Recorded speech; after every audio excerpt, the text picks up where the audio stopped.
Oke, selamat pagi kawan-kawan semua.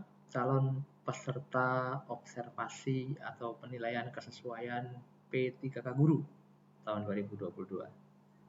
Pada video kali ini, saya akan mencoba untuk menjawab beberapa pertanyaan yang sudah masuk, yang sepertinya menjadi beberapa pertanyaan utama dan paling sering ditanyakan oleh rekan-rekan calon peserta observasi P3K Guru tahun 2022. Seperti biasa, silahkan like, komen, subscribe video saya, channel saya, supaya bisa seperti YouTuber beneran lah, kira-kira gitu ya. Oke, hari ini ada beberapa pertanyaan. Saya sudah pilih beberapa yang kira-kira mewakili hampir semua pertanyaan yang masuk. Rata-rata banyak pertanyaan yang hampir mirip, tapi ini saya ambil yang kira-kira memang sudah mendekati isu-isu yang paling aktual yang ingin diketahui oleh rekan-rekan semua. Kita mulai ya. Pertanyaan pertama, untuk pelamar umum belum bisa ya Pak? Ini saya dapat dari seorang kawan sebagai sampling karena banyak yang tanya tentang ini. Jadi saya jelaskan sekali lagi bahwa untuk seleksi P3K Guru tahun 2022 ini tahapnya dimulai dari seleksi yang diikuti oleh P1, P2, dan P3 yang udah hampir mendekati final, sudah hampir selesai. Satu tahap lagi yaitu seleksi observasi atau seleksi kesesuaian. Ketika selesai seleksi observasi atau kesesuaian dan hasilnya sudah keluar, dan kemudian nanti didapatkan formasi yang ada itu belum tercukupi oleh pelamar yang lolos seleksi observasi, maka sisa formasi itulah yang akan disampaikan atau dibuka untuk formasi pelamar umum. Jadi, rekan-rekan yang melamar dari formasi umum itu baru bisa memilih formasi pada tanggal 14 Desember 2022 karena pada waktu itu sudah ketahuan formasi-formasi yang terpenuhi dengan formasi-formasi yang belum terpenuhi. Dan formasi yang belum terpenuhi, seperti saya katakan tadi, akan dilempar ke formasi pelamar umum. Terjawab ya? Pertanyaan kedua. Maaf Pak, tadi ini di sekolah saya diinstruksikan disuruh membuat perangkat pembelajaran oleh kapseknya. Gimana ini ya? Sebenarnya kalau dari panduan dasar pelaksanaan seleksi observasi atau penyesuaian, tidak ada wawancara secara khusus. Artinya tidak ada waktu seleksi wawancara secara khusus di mana pewawancara datang, kemudian penilai akan menilai dengan wawancara one on one, tidak ada. Tapi mungkin ini yang dimaksud, mungkin kepala sekolahnya akan menilai dari sisi yang lain. Ketika rekan-rekan ingin memberikan performa yang paling baik, oke deh kalau gitu tolong dong dibuatkan perangkat pembelajaran, itulah kira-kira. Jadi sebenarnya tidak ada instruksi khusus untuk kepala sekolah membuat instruksi kepada calon peserta seleksi kesesuaian, tapi mungkin inisiatif beliau untuk mengukur sejauh mana peserta atau pelamar ini bisa mematuhi atau bisa memenuhi keinginan dari penilai, mungkin begitu. Jadi paham ya, jadi ini bukan hal yang wajib diinstruksikan dari rangkaian tes atau rangkaian seleksi untuk P3K, cuman ini mungkin improve dari kepala sekolah untuk menginstruksikan kepada rekan-rekan untuk bisa membuat perangkat pembelajaran. Ya mungkin ada manfaatnya lah bagi sekolahnya nanti. Ketika rekan-rekan membuatkan itu, kemudian rekan-rekan bagus membuat perangkatnya, bisa dipakai di sekolah, ya mungkin bisa dipakai juga nanti ke depannya untuk kemajuan pendidikan di sekolah itu, kira-kira gitu. Next, Pak, kata kepala sekolah saya, nanti ada presentasi guru pengajar dinilai oleh pengawas, kepala sekolah, dan guru senior mulai tanggal 21 sampai dengan tanggal 27. Apakah benar?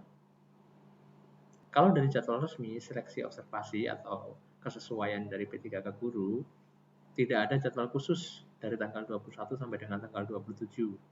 Yang ada adalah jadwal seleksi observasi yang diikuti oleh pengawas, kepala sekolah, dan guru senior itu tanggal 27 dan 28 November 2022. Itu yang mengikuti adalah ketiga unsur tadi, pengawas, kepala sekolah, dan guru senior.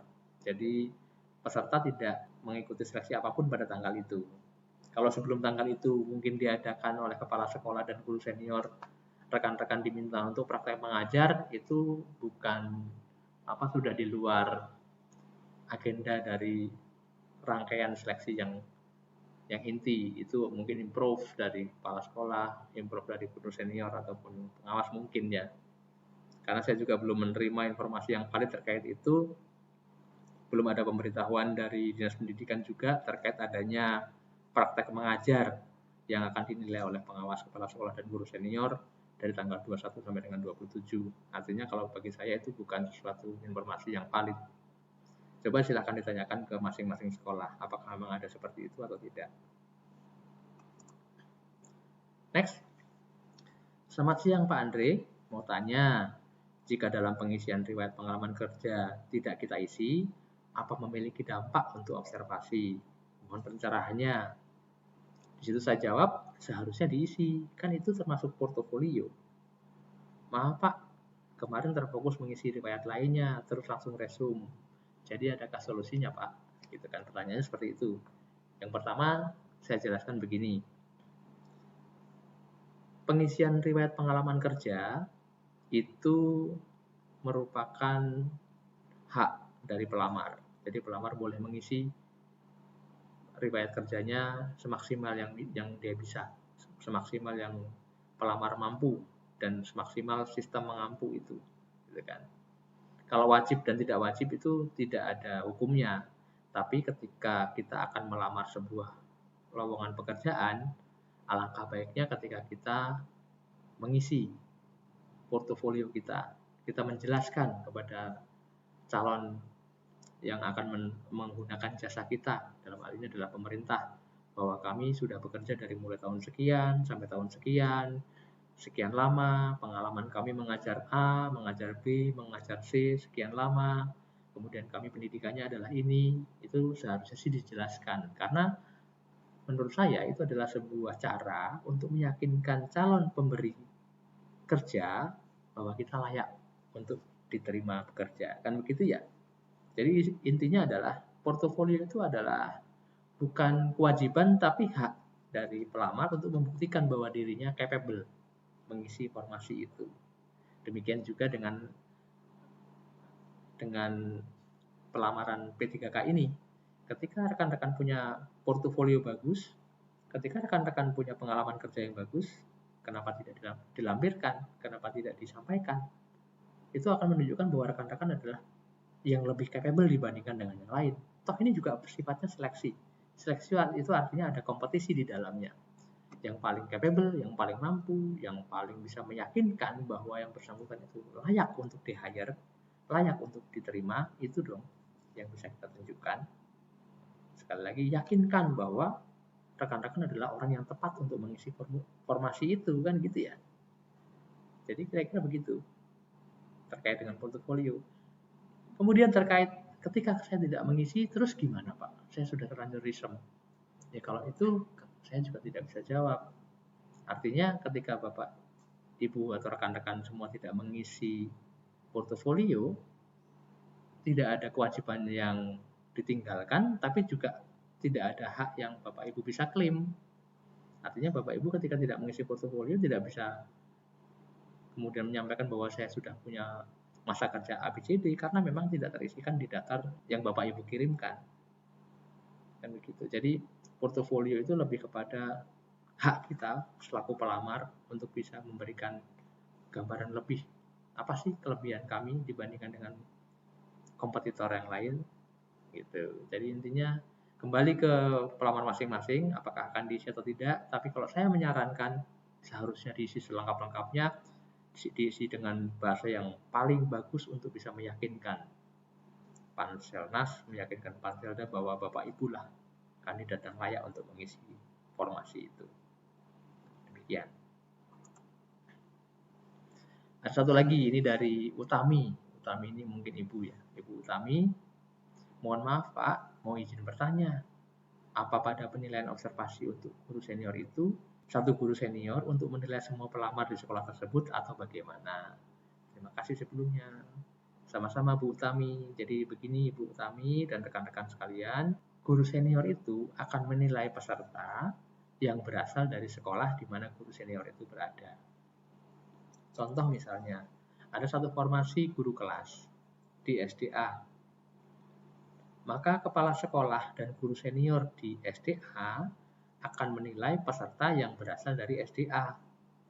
Sedangkan peserta yang berasal dari SDP, meskipun dia melamar di formasi yang sama di SDA, dia akan dinilai oleh kepala sekolah dan guru senior yang ada di SDP. Jadi saya yakinkan ibu-ibu semua, bapak ibu semua, rekan-rekan semua akan dinilai oleh guru senior dan kepala sekolah di mana rekan-rekan bertugas. Paham ya? Akan dinilai oleh guru senior dan kepala sekolah di mana rekan-rekan bertugas, bukan di mana rekan-rekan mendaftar. Paham? Jadi seperti itu. Demikian ya Ibu Tami, semoga bisa menjadi jelas.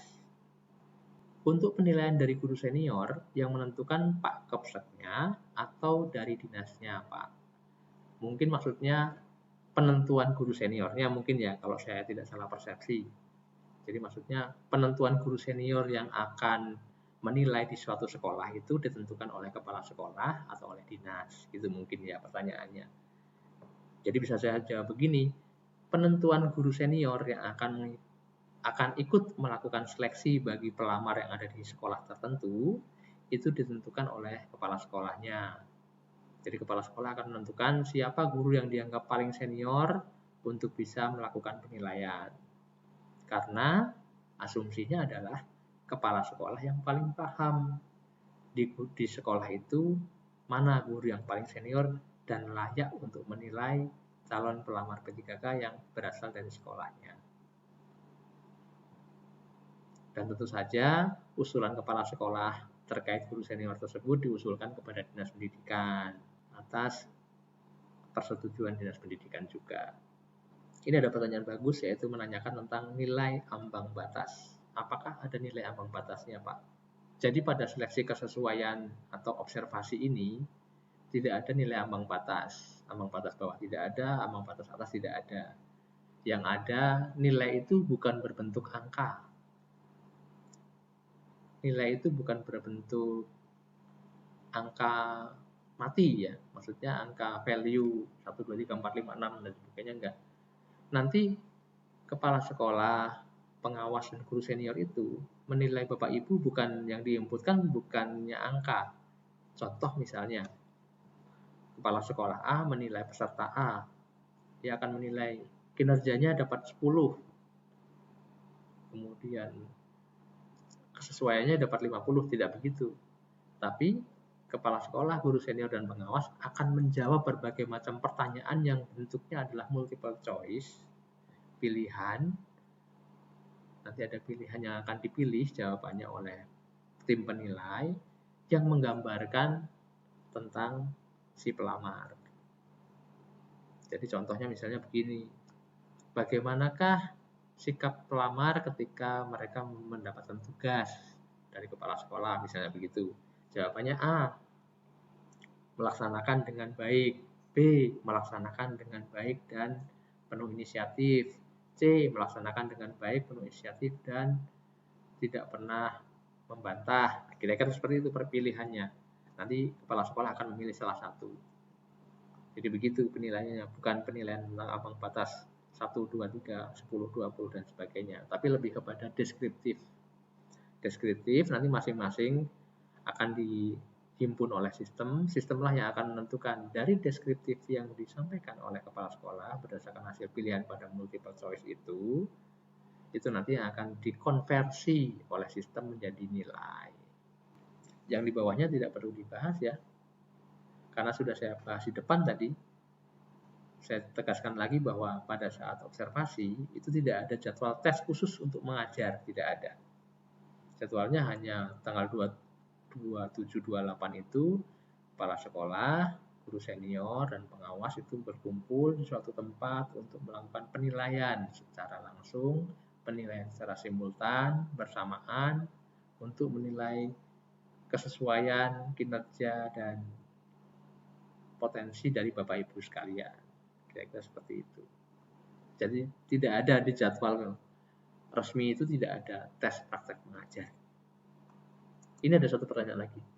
Izin Pak mau tanya, apa butuh nilai tinggi untuk lolos seleksi? Untuk setiap seleksi, itu pasti ada kriteria lolos dan tidak lolos. Untuk seleksi pemberkasan yang kita sudah lalui kemarin, itu ada kriterianya TMS dan MS. Memenuhi syarat dan tidak memenuhi syarat. Kalau dia pemberkasannya itu sesuai dengan yang diinginkan, sesuai dengan petunjuk teknis persyaratan yang dibutuhkan, dia masuk kepada memenuhi syarat.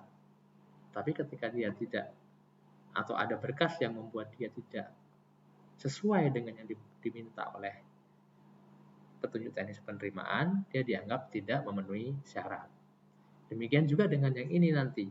Pada saat seleksi observasi atau seleksi kesesuaian ini, rekan-rekan akan memperoleh konversi penilaian dari hasil jawaban soal yang disampaikan oleh kepala sekolah, pengawas, dan guru senior, itu dikonversi dalam sebuah angka-angka, dalam sebuah persentase, dalam sebuah rating, dalam sebuah penilaian fluktuatif yang ada nilai realnya.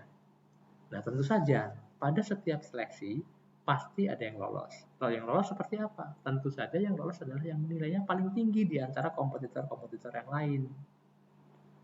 Contoh misalnya, dari satu formasi, misalnya guru kelas di SD A, itu dibutuhkan 2 orang, kemudian yang mendaftar 10 orang, tentu saja yang dipilih adalah yang menurut seleksi yang dilakukan oleh tim penilai, baik dari kepala sekolah, guru senior atau pengawas, kemudian oleh BKPSDM dan Dinas Pendidikan dianggap 2 yang paling tinggi nilainya, itu pasti yang lolos.